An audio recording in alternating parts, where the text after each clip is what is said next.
Hello. You might remember a while back that I said I'd start an alternate history series, only to make 2 videos about it and then stop. And no, the other videos aren't private like I said they could be. I just didn't make them. Or rather I didn't finish them, cause I had started a few of them. And no, I won't make them ever. Which is why I'm making this video instead. Here I'll talk about all the alternate scenarios I was planning, and why not a single one of them made it. Before anyone asks, no, I didn't cut the series due to lack of views. That's the last thing I care about on this channel. It was actually a different case for each scenario. So let's talk about them one by one, in no particular order. 1. Australian alternate geography. This was the one that had the most potential. I wanted to make at least one alternate geography scenario. And Australia is full of possibilities there. I was between the map of Sahul and the one with the river system, so I decided to combine the two. The scenario started off really strong. Australian Aboriginals are one of the oldest surviving cultures on the planet, if not the oldest. So if they had a fertile river valley on their continent, they would have been as much a cradle of civilization as Mesopotamia, Egypt, and the Indus Valley.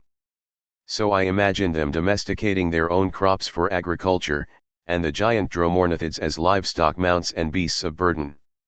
Imagine a stratified Bronze Age society with city-states and divine kings, that was just as old as those of Eurasia, but also was never influenced by them. The only other such example we do have is Peru. But that too had a completely different culture than that of Australia. What alternate religions would have spawned from the Aboriginal faith, if interpreted by a priest class like those of the Fertile Crescent? And that would go down a completely unique path continuing through the classical period and into the Middle Ages. All the way until the European colonization. Speaking of, in that timeline, the colonization of Australia would be a lot like that of our timeline South Africa. Much less manifest destiny and much more apartheid. They even started as a Dutch colony that later became British. And that's the problem right there. Anything I could have said about this alternate Australian civilization was either so speculative that it might as well be a fantasy world, or me going it's like that other civilization but not exactly. If you are to keep anything from this is that geographic determinism is BS and every serious historian agrees. Also that if Sahul was a thing, New Guinea would have never been part of Indonesia, which would definitely influence modern geopolitics. 2. What if communism succeeded? This is one I was really looking forward to, cause I was gonna use it as an excuse to talk about politics without having to remind myself of the real world. I was gonna go into detail comparing communism to democracy and explaining why one succeeded while the other failed. And no, I'm not a communist, I'm just a leftist. I do think communism will succeed eventually, but that will be a long time from now. As in millennia from now. Remember, democracy was first thought of in classical Greece, while communism was first thought of in the 1900s. Give that ideology 22 centuries of constant refinement and who's to say how feasible it can get. So in my alternate scenario I decided to make the leaders of the Communist Party at the Russian Revolution follow the example of the founding fathers of America. In that they didn't start murdering one another the moment they seized power. I also made the capitalist countries of the world trade with the Soviet Union as if they were one of them. Just like the British did with the independent former colonies. Here's the thing about my scenarios though. They're kinda like a mod to a strategy game. In that I can give them the most unlikely starting turn you could imagine, but I have to let it play out as it normally would. No controlling the ball after it's thrown. And communist countries being wealthy and pleasant to live in doesn't change all that much in the grand scheme of things. The Cold War would still happen, the space race would still stop as funding shifts to military and civilian projects. Okay, but with fewer billionaires the environment wouldn't be faring as badly, right? It would, actually. Cause it doesn't matter how many people profit from destroying the environment, only how far those who do are willing to go. And they clearly are willing to go all the way. but we would all have better welfare programs, and more helpful insurance policies. So that's something, I guess. 3. What would it take for the treasure fleet to discover the Americas? And before anyone gets mad, I am using discover in the this place that has people in it was unknown to me specifically until now way. Just like how you might do if you discover my channel through this video, even though I've been here posting for many months. The scenario that every alternate history fan wants to make but nobody does because of how unrealistic it is. Good thing my channel didn't have that limitation. So the idea was to make Zheng He establish contact with the Polynesians first. From there, the treasure fleet brings completely new trading goods that become valuable in China, and anyone who trades with them.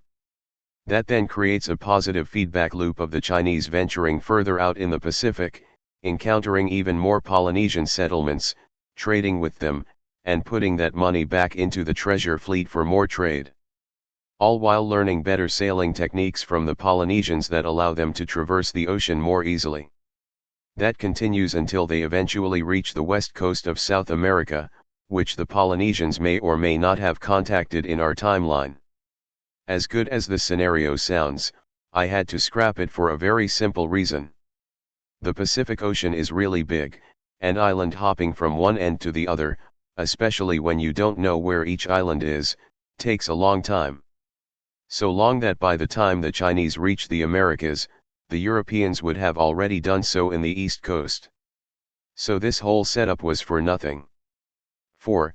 What if Greece replaced Rome? This was the one that came the closest to being finished. Like I had audio and images and everything. I don't know if I've said this before, but I'm actually Greek. So of course I had to make at least one alternate history scenario about Greece. I could make a best case scenario about Alexander the Great, or the Eastern Roman Empire, but everyone has done those. I then briefly considered making a best case scenario about modern Greece, where we have money and the system works flawlessly and there is zero corruption. But then I had a better idea. People, myself included, tend to forget this, but the classical Greeks had colonies all over the Mediterranean. From France to Crimea. So what if it was them who became the dominant culture in the Mediterranean instead of the Roman Empire? I was gonna write about how the Greeks of this timeline defeated Carthage and pretty much turned the Mediterranean into a Greek pond. And how different Greek kingdoms influenced the peoples they came to contact with. I also explained how Christianity would still replace Hellenistic paganism, but would be a much different religion from the Christianity we know, as it wouldn't be shaped by Rome. But when it came time to wrap it all up, I realized it was just a what if Rome never rose to power scenario. The thing is, while the Greeks were colonists, they weren't colonizers. They neither assimilated nor eliminated and replaced the indigenous people they met, as those concepts literally hadn't been invented yet. Nor did the Greek colonies had any ties to their founding state besides some common names and traditions. Once they were set out, they only had to look after themselves. Closer in many ways to future space colonies than those of the European empires. And when the Greeks conquered a foreign culture, they did the same thing every conqueror did before Rome. They established their own dynasty, form an upper class that rules over the native people, stay like this for a few generations, and then be overthrown by a different dynasty. Basically imagine the Ptolemies, but everywhere at once. And after those kingdoms are conquered by barbarians, it's basically the Middle Ages. So we just skipped the era of Imperial Rome. 5. What would it take for a sunset invasion to occur? Speaking of colonization, what if we took the most famous scenario and flipped it on its head? A sunset invasion is a scenario where the Native Americans cross the Atlantic and invade Afro-Eurasia. I only considered this scenario because Cody said it was too unlikely for him to do. In the same video where he mentioned the treasure fleet in the Americas idea. I started planning this one out and thought the only thing I had to change was which continent had horses. They did evolve in North America after all. What if they just didn't go extinct there, but also never crossed into Eurasia?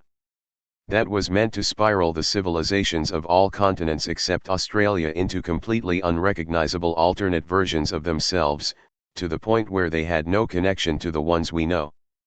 But once again, it was all for nothing.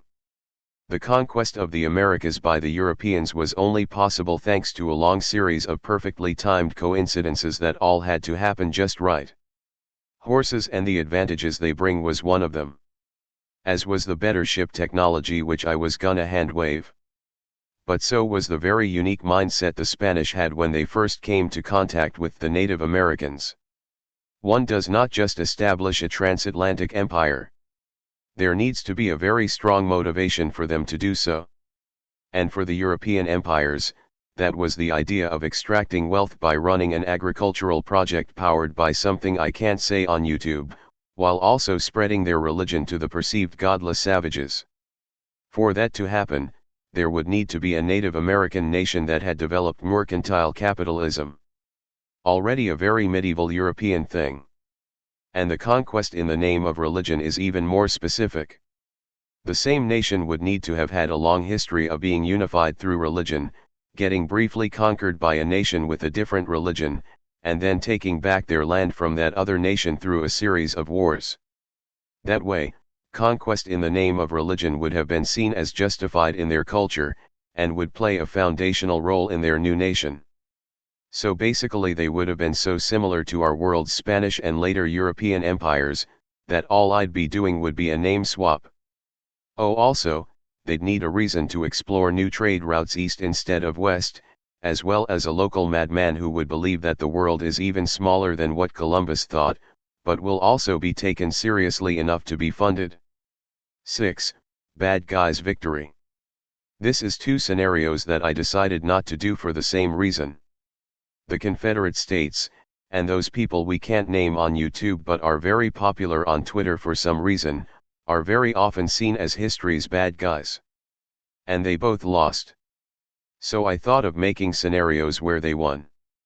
The Confederacy scenario is unique for me in that I actually chose a specific point of divergence.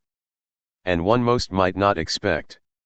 In 1848, the USA annexes all of Mexico, instead of just the Northern Territory. Even though the practice I'm not allowed to say on YouTube had already been abolished in Mexico, the southern states wanted to expand said practice in any favorable climate. Which most of Mexico actually is. That means that when the Civil War starts, the South is nearly double in size. That's 2/3 of a golden circle right there. Which it might as well develop into if they manage to win. Though it would still be very close.